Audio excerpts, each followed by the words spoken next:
Okay, since in the previous episode I did this whole thing where it was about the women and the women were sort of hating me and shit, I'm gonna do this one about the men. Okay, actually it's about the women, but for the sake of making it seem as though I'm not trying to center all of my attention and content around women, this episode is about the men. It's just that, in this episode, most of them will be either getting thrown under the bus, being blamed for shit, and being accused of shit that they claim not to do. Either way, it is about the men, or the women, or both really. But anyways, let me kick things off with a very wholesome story that I'm about to throw a very nice twist to. Now, there is a woman who has given birth to her late husband's baby 3 years after he died of cancer. 3 bloody years. Now, if you only read the title to this story and you didn't read any further, you'd probably start assuming that, the husband came through like a ghost and fucked her, right? But of course not. This is the modern world and people look for modern solutions to modern problems. And as such, the man decided to freeze his sperm before he died, which meant that the woman can actually have his babies. But for him to have known that he was dying and to do all of this, there has to be a bit of a story which I'm gonna read for you. So it says, and I quote, "A widow has given birth to a daughter 3 years after the baby's father died. Jason Goodsell, 30, was traveling around Australia in February 2017 with his fiancée. Just days after he proposed, he was diagnosed with stage 4 bowel and liver cancer. Before he started treatment, he and his fiancée, Cyan, froze some of his sperm. The two proceeded to get married on May the 3rd, 2019, on the day of his death. A devastated Cyan still managed to go ahead with the first embryo transfer and fell pregnant immediately. Cyan gave birth to Matilda, now 6 months old, which the mother describes as quote-unquote the female version of her father. The new mother hopes to keep Jason's memory alive by telling stories and keeping photos around the house. Tilly will always know her dad, she said." End quote. Now, in this particular case, this actually sounds like a very, very wholesome story. The guy knew that he was dying and he decided to ensure that the legacy continues, or at least they both decided to keep his memory alive by having his generation and his seed in the woman posthumously. And, there's a baby out of it and, all of that seems fine and dandy. Except, because I have to throw in a weird question or two here and there, is this one of those times when you can say that it's ethically okay for the child to be called a bastard? Like, I don't know. Maybe some people might be wanting to shoot me in the face right now because I've ruined a perfectly nice and sweet story. But just bear with me on this one. Like, if you kind of listen to every single set of marriage vows, there's usually the 5 words that are at the end of every single marriage vow statement, which is usually "till death do us part." They will be asked, "Oh, do you pledge to do blah, blah, blah?" And usually the final words are "till death do us part."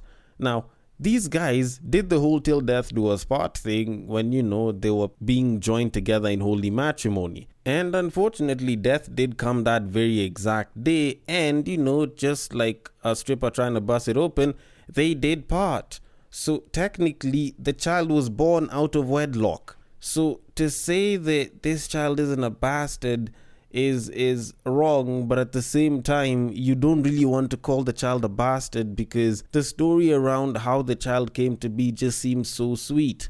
Except when the child now starts asking where babies come from, and the mother has to talk about biology but also mention test tubes and talk about it like it's not a supermarket.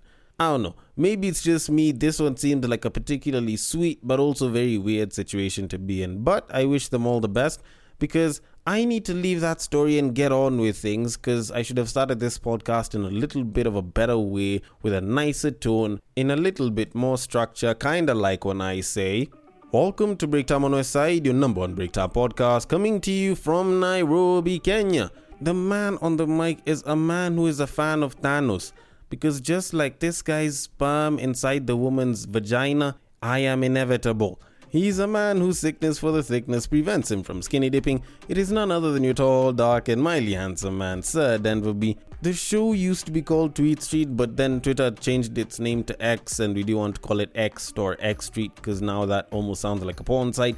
and we didn't know if we were going to include threads, but we tend to stick to the tweets, and we kind of like tweets as they are because everyone in threads just likes being so bloody nice to the point where it's almost annoying. But with that said, the format is still pretty much the same. I talk about the opinions of others that have been posted online. You get to send me those opinions because you get to be an active participant in the making of these episodes. And whether you're sending it from Twitter or via Facebook or IG, because tweets also end up there, the drill is pretty simple, almost sounds like a song, and it goes like this. You see that tweet, you like that tweet, you want us to discuss that tweet, you send that tweet. You send it to the DMs of @BagakaTheD, which happens to be my personal Twitter handle, and I will take it from there and I will handle it accordingly. On Facebook and on IG, if it happens to be a screenshot, a screen grab, if it just so happened to have ended up on a reel, then the place to send it to is @Breaktime on Westside on Facebook or on IG. The DMs are always open, and I will take it from there and handle it accordingly. Now, I have a couple of cases that I need to attend to because, you can call them tweets or X's, but sometimes for you to get the full context of what was being talked about, what was being commented on or replied to, you need to understand what came before it, which can be a video or something else of the sort. And I have a couple of them that are waiting to be handled. But before I get to any of those, we need to talk about government employees and corruption. Now, if you're a Kenyan, you know very well that at some point in time, a couple of years back, President Uhuru Kenyatta came out and flat out said that they lose 2 billion to corruption every single day. Like 2 fucking billion. And even though we'd like to lose our shits and complain and make noise about how much money the government loses to corruption, at least we need to commend some of the efforts that are made in terms of trying to recover some of this money by agencies such as the Ethics and Anti-Corruption Commission. Now, in line with that, there is a junior government employee whose accounts were recently frozen by the Ethics and Anti-Corruption Commission, or EACC, and he was trying to get the courts to unfreeze his account, which had 21 million, based off of the fact that he claimed that that money was for his girlfriend's dowry. 21 million shillings for his girlfriend's dowry. Now let me just read the story real quick, then I can get into my thoughts on it. So it says, and I quote, Daniel Munyoki Wambua had petitioned the court to unfreeze the funds so that he can secure them for payment of dowry to marry his future wife. Through his lawyer, Danstan Omari, Wambua claimed that EACC had incorrectly flagged his account, which was set up specifically for dowry payments and to which his family and friends had contributed.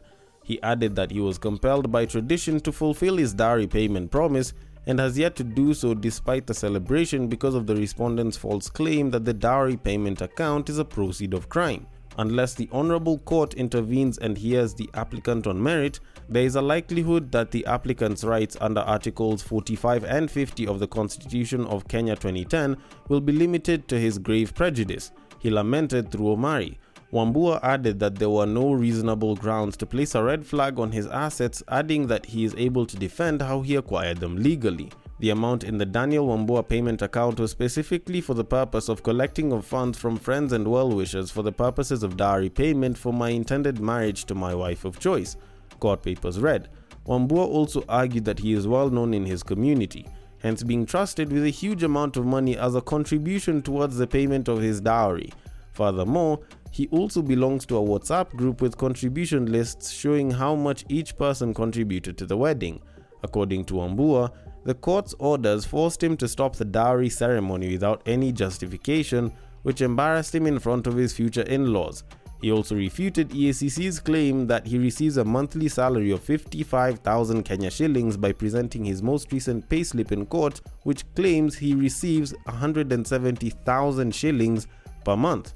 EACC on Thursday, August 10th, obtained preservation papers from the High Court freezing the 21.2 million shillings amassed in 4 months by Wambua, reasonably suspecting him to have acquired and accumulated illicit wealth way beyond his known legitimate sources of income through embezzlement of public funds, conflict of interest, bribery, and abuse of office. The High Court granted the preservation orders to ensure that the money is not dissipated, transferred, or withdrawn, thereby rendering the intended recovery suit nugatory. The Commission's strategy for recovery of unexplained wealth or corruptly acquired assets is aimed at extinguishing the motivation for corrupt conduct and ensuring that the corrupt are not allowed to enjoy their loot. End quote. or at least I'll just end it there. Now, first of all, I don't know, maybe it's just a me thing, but this dowry shit is getting out of hand, if it's actually true. Like, when people start talking about dowry and they're taking it into the millions in this day and age, I feel as though that's a bit of a stretch. But granted, I haven't done any dowry negotiations, so I'm mostly just talking out of my ass on this one. But still, I do think that dowry negotiations usually tend to have a fairly reasonable amount, and even though it's an unreasonable amount, they usually give a very flexible time period of payment, even though there is a down payment that might be a bit steep depending on who you are. But 21 million? I don't know. This nigga's definitely shoving a bunch of cap here, and even though you were to include the dowry plus the cost of celebration and everything, that shit would not amount to 21 million. And the funniest part about all of this is the claim that he got it from well-wishers. Like, I don't even think MCAs were pulling 21 million from well-wishers and friends just for campaigns. And that's something that can get those well-wishers money. How the hell do you think that you just going to marry a babe that you're going to fuck alone is going to garner 21 million from friends and family? I don't know. Dude doesn't look like he's from the wealthiest family ever. I don't think that they were going to spend that much, so I call a bunch of cap here, and I know that was probably obvious, but we might as well point it out. And since I believe that our appetites for critical thinking have been whetted, we can now proceed to the cases, so on to our very first tweet of this episode. Men weren't making their partners come for so long, and now that there are toys to use, they blame the toys for quote-unquote desensitizing vaginas, and that's the reason why they can't make people with vaginas come. LOL. Okay. First of all, people with vaginas are called women. I think we need to get that one just out the way, off the jump. Not trying to act like, oh, you know, like there's no trans people. No, like people with vaginas are called women. Yes, are there trans men who have vaginas? Yes, they exist. But ideally, in about 99.9% of the cases, people with vaginas are women. And I'm fortunate enough that that isn't going to get me cancelled or in shit from the part of the world that I'm in. Now, with that said, do I agree with what's been said? I sort of do, but also don't at the same time. Because there's bits of this entire statement that actually make sense, and I can agree to them for certain reasons, and I can disagree with others for certain reasons as well. Like the first one that says that men weren't making their partners come for so long, that one is completely true. There's a lot of men in a lot of parts of the world who growing up, they would just start, go do the job, go get ABCD done, and this is from a cultural level, and you make sure you do ABCD to bag your woman, and after that you live happily ever after with her, and you produce kids. Like the whole instance of like, this is how you're supposed to pleasure a woman isn't something that has been taught for people on a cultural level, as well as even in the modern day education system. Sex education hasn't taught guys how to pleasure a woman. And you can't even blame the guys for this. Like most guys don't really know too much about women having feelings and shit. Yes, we know babes have feelings, but that's a very recent development where like by the time you get to a point where a babe likes you, most guys used to believe that you have to go through this treasure hunt list of things just so that you can get her to like you, which is more or less peacocking. Like you would have to do A, B, C, D. You want to take her out on a date, you want to buy her this, you want to get her flowers, because you thought that's what's going to get the babe to like you. We didn't even understand female arousal or even seeing if a female has been aroused. If anything, y'all have heard me say it on previous episodes before that I didn't even know that women got horny like up until much later in my life, and I was fortunate enough by that time, because if I'd have started sleeping around with a bunch of babes during that time and I didn't even know that babes would get horny or that babes would come and everything, like I'd have been going in there busy just trying to look for my nut, because I didn't really have to give too much of a flying fuck. Like there wasn't any other cum that I was expecting. There wasn't any other person's arousal that I thought I should expect. So that was something that I personally didn't really know about. So for this one, you kind of have to just blame sex education, or at least the lack thereof. But now, moving it on, the part where it says, now that there are toys to use, men blame the toys for desensitizing vaginas. Do I think it's true? Yes, but sort of. Not entirely, but it is sort of true. Because, yes, if you overdo the whole toys thing and self-pleasuring and masturbation, then yes, you can become desensitized. It's not something that I'm saying because I have a vagina. I'm saying this as someone that understands masturbation and the effects of masturbation. Whether you're throwing in porn, whether you're throwing in sex toys, at the end of the day, it's self-pleasuring and it can desensitize if overdone, because it can be very addictive. So that one does actually carry quite a bit of sense. But at the same time, that's very subjective, because it all falls down to how you decide to do it, or at least how you do it, and if you actually overdo the whole thing with the toys. So with that said, is that the reason why men aren't making women come these days? Could be. It could be. I do tend to think that it's for a very small number, because there's not that many women that are fully into toys to the point where they're desensitized. But yes, there are some that might be desensitized to the point where men just can't make them come. But also at the same time, I do believe that it still falls down to a lack of sex education for a lot of guys, and some guys are just selfish.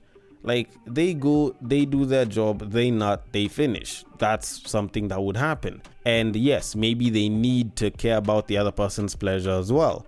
But at the same time, if women were coming faster, there's a good chunk of them that would probably be doing the same exact thing. So at the end of the day, a little bit of sex education, a little bit of care here and there, and going in for the shared experience, not just for you to bust a nut, is probably the best bet if you are trying to make someone come, or at least have a good sexual experience with the person that you're doing it with.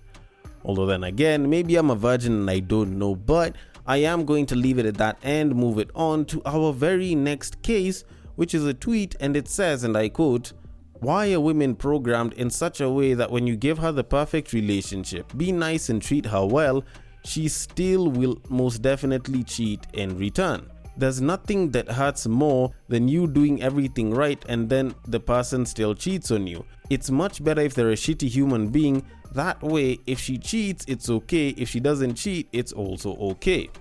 End quote. Okay, now in this particular case, I will say that this information can be very subjective. And I'm saying that it's very subjective because there's women that are treated really well and they stay in those relationships and they appreciate those partners above everything. Like, those are the ones that, you know, stuff just works, everyone's treating each other all sweet. It's basically almost like the unicorn of all relationships, where there's like this shared high sense of love and people are just treating each other great. All right, that one, it kind of exists to a degree. There's very few couples that have it. But is it that women are actually programmed that way? No, not really. I actually have a very different theory about this entire thing. I think that the guys that claim to do this, a lot of them go for women who aren't entirely interested in them. And these women accept to be with them and they take the benefits when they're there.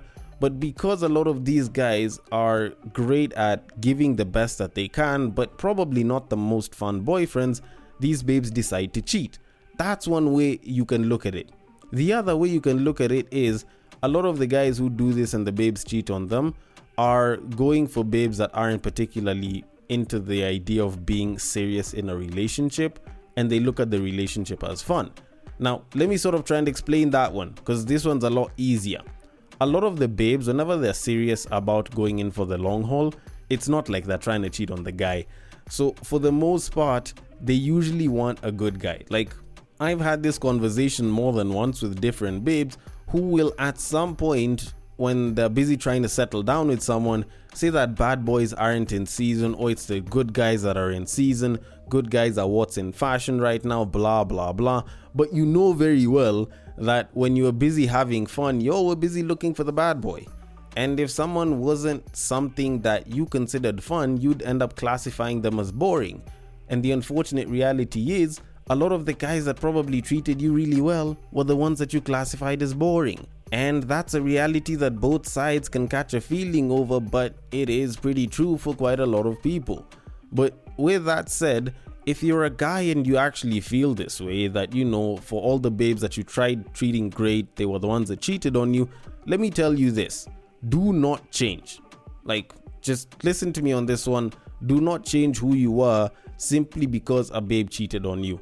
You do not have to go out and be a bad boy. You do not have to go out and start treating women like shit or give women less. At the end of the day, you will find someone that will appreciate you for the good treatment that you give them. And if it makes you feel any better, those same babes that cheated on you, the very same ones that took what you put in and the kind of treatment you gave them for granted, they will regret it in the future. After cheating on you, after going and having fun, when they will want something calm and settled and someone that cares for them and shows them affection, provided that you did not treat them like shit and still go under the guise of I gave her everything, or you cheat on them and you go under the guise of I gave her everything, provided you treated her well, she will remember what it is that you did for her, and she will regret the fact that she decided to leave someone that actually cared for her deeply. Trust me on that. They may have been a bitch, but karma is too. And with that said, we need to conclude things with our very final case of this episode, and it is a tweet that says, and I quote, "Women started getting their game from strippers, that's why dating is like this." End quote. Now, granted, can I really say that they got their advice from strippers? You could say to a certain degree. They started listening to all the wrong babes, not necessarily strippers, but babes that weren't in relationships and weren't pro-relationship. They were very pro-individual. They started listening to them. Some of them had good advice, but a lot of them were very okay with just dropping the relationship. But to a certain degree, I can kind of get why some women in some parts of the world, more so like the US, would probably end up taking a lot of the advice from strippers, because they seem to have a lot of money. They can flex and show that they're doing a lot better. So by the whole capitalistic view, which is just mostly a money side of looking like you're successful, they might actually look like they're the most successful. So if they end up giving you relationship advice, probably because they've interacted with men and they have a shit ton of money and they've been able to extract it from dudes, probably they might actually seem to some people that they have given particularly good advice, or that they're giving particularly good advice. The reality of it is, it's not necessarily the profession of people that's giving the advice that might have wrong or good advice. It mostly comes down to the people that are talking about it and what drives them. Because there's some people that you might consider to be the bottom of the barrel that'll give you great advice. Like, pimps can give you amazing advice on handling other people, on honor and shit like that. Just the same way, strippers can actually give good relationship advice. Now, granted, there's people who used to be strippers like Cardi B that have given shit advice like, I don't cook, I don't clean, but let me tell you how I got this ring. That said, I can't say that one profession will give good relationship advice and another profession will give bad relationship advice. Different people will have different viewpoints on relationships, meaning that they can give different advice, not necessarily based off of their profession. And in a simpler way, I can say it like this: porn stars can actually give good relationship advice. Just the same way, pastors can give very shit dating advice. Fortunately, I neither am nor are trying to be either one of the two, so my advice is probably quite solid. Or I might be wrong. Either way, I want your thoughts on it. The DMs are open. On X, it is at BagakaTheD. On Facebook and on IG, it is at Breaktime on my side. Thank you so much for listening all the way till the end, and I will catch you guys on the next break.